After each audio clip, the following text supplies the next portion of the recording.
my performances that I've done out on stage over the last couple years, I put into a book. I now hold that book in my hands. I can get this book to you guys if you really care for it. I'm going to be reading from it tonight. The book is called Shooting Stars, because I believe every one of us is a shooting star. It's about how to free yourself from the mold. You know, like stars are stuck in place.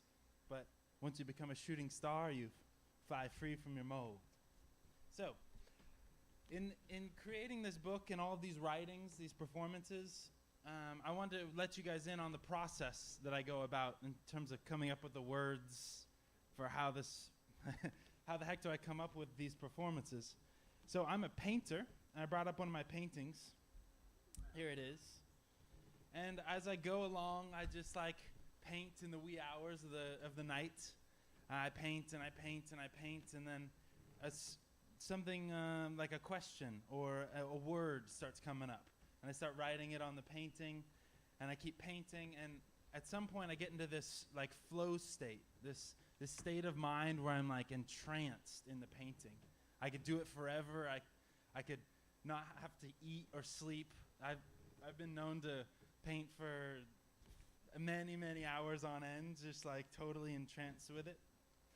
And eventually, once I paint enough, the words, they start coming through. And before you know it, there are words in the paintings. And I collect these words. Often I'll write them on the back of the painting.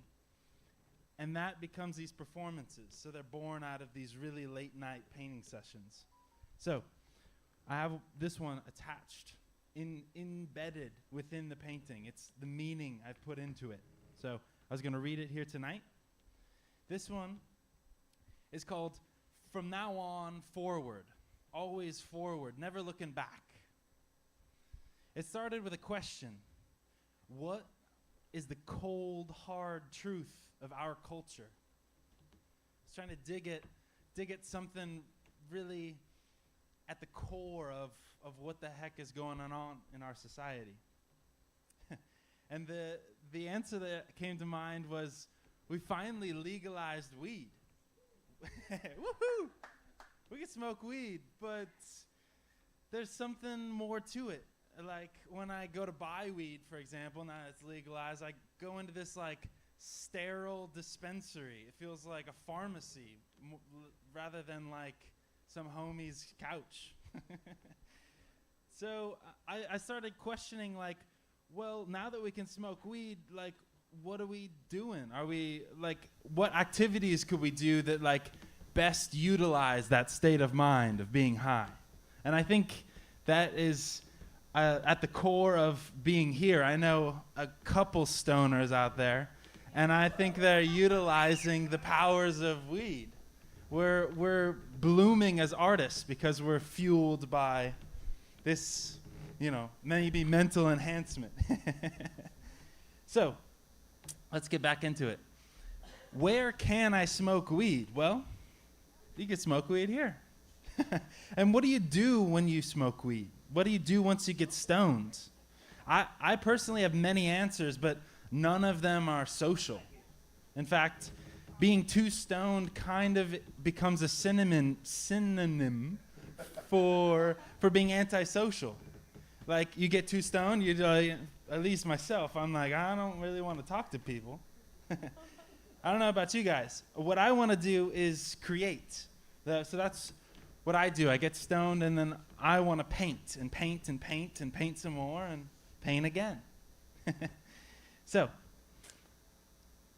I get absorbed while I'm painting in the music. When I get high, I go on adventures with bare feet. And it's the reason why I have written all of that I've written.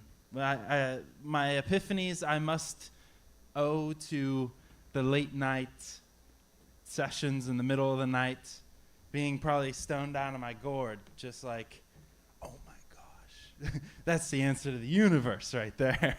And I try to write it down. There's always a golden typewriter just a couple feet away from me, and I get to jotting that down.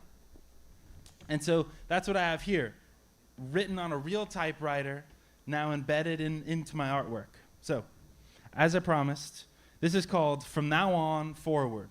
Moving forward. Now is the only time that we have.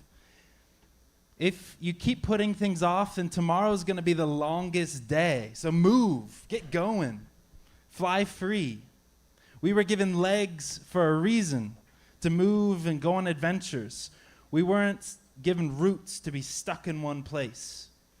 But most people seem to be stuck where they live.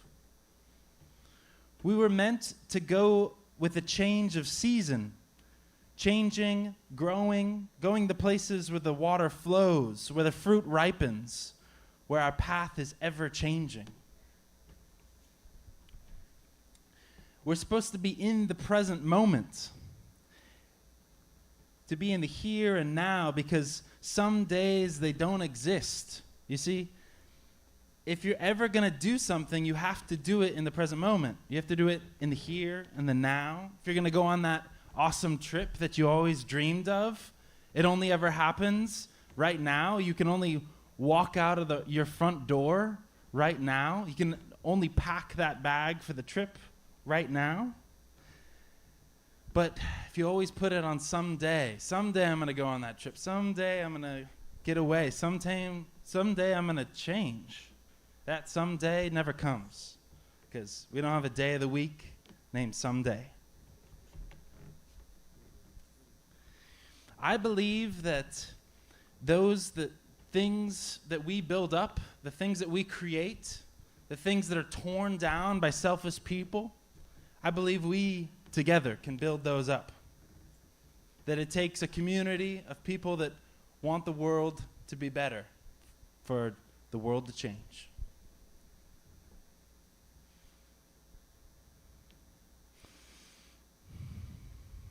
I've come here to share my ideas. I mean, this is Idea Fab Lab after all.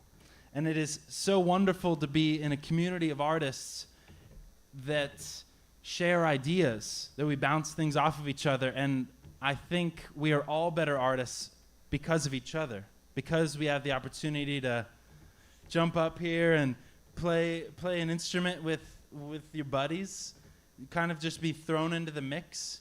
You can also exchange. You as a musician, you move from band to band, taking different rhythms, playing different songs, getting to grow as an artist.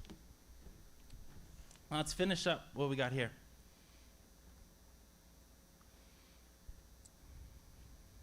I want to express the whole glory of my soul. That's really what I'm trying to do. That's what I'm doing when I'm painting. That's the essence of every one of my performances up here. Share who I am with the world. So, there it is. There's the painting. I'm going to dive into the book, crack it open. Shooting Stars, as I said. It's alive! There we go. Sometimes they do creep me out in the way that they can be alive. Sometimes they just like fall over in the studio, and it's like their demand, like, I need to be painted on right now. This was grumpy that I'm taking attention away from it. So, the performance I want to do and read again out of the book is Art for Art's Sake. It's why I'm an artist, and it gets into explaining what I create and why. The pool of human creation is so incredibly vast. It would seem that we might have created enough. Although creation is just the destination. Creating, the act of creating, that is why we keep it up after so much has been created. It is the journey. There is this image of artists scraping by. They've just given rise to the phrase, a starving artist. But why should an artist profit off of their art? Why? Because, you see, I believe there's a purity when there's a creation of art when money's not involved. When the artist creates art for art's sake. As an offering to our Creator, saying, this is why I was created. See how good and selfless I can be. I make my art because no one else can do it. At least my specific art. I am the one who's had a necessary life experience to create my specific art, imbue it with my meaning that's relevant to my life experience. I am its creator, and I created it for the sake of creating, and nothing more. I wasn't coerced to stray from the purity of its creation for things outside of myself, like money or fame or other gains.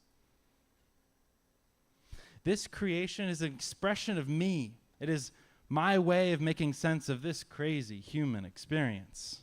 I mean, obviously, my life's a little crazy, and I need to express that somehow, get it out.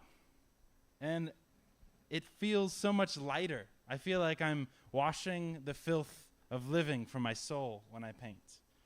I feel clean afterwards, like my mind doesn't have to race around and keep me up at night. You see, I wasn't coerced to stray from the purity of my creation, because this creation is an expression of me. I do not create art to make some pretty picture that hangs on somebody's wall. I do not create art where the buyer is all but holding my hand as I paint. And I do not ask myself, what will people buy? I do not base my self-worth on how much a painting sells for. I create my art my way. And that is to rid myself of influence. Then open my ears to the painting and listen to it. Listen to the canvas. Listen to the ways that it says, paint here, this color here. With enough time, it almost is like it's speaking to me.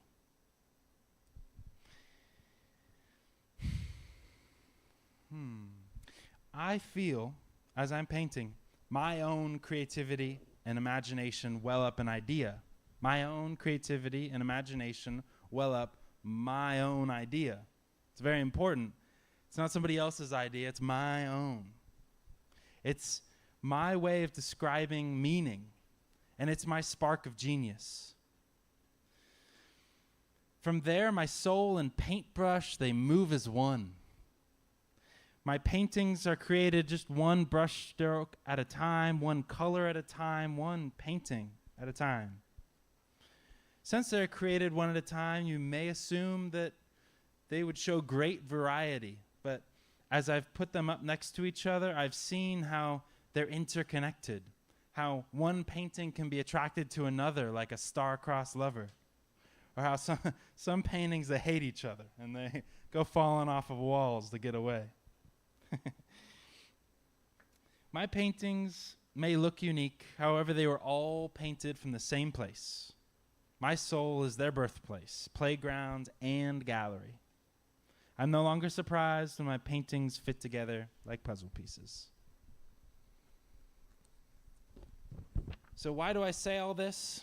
I mean to encourage you artists to create for art's sake, to just stay pure to your own creativity, to not get mixed up in all the bullshit, to not create art for external gains, but to create art because you're the only one that can.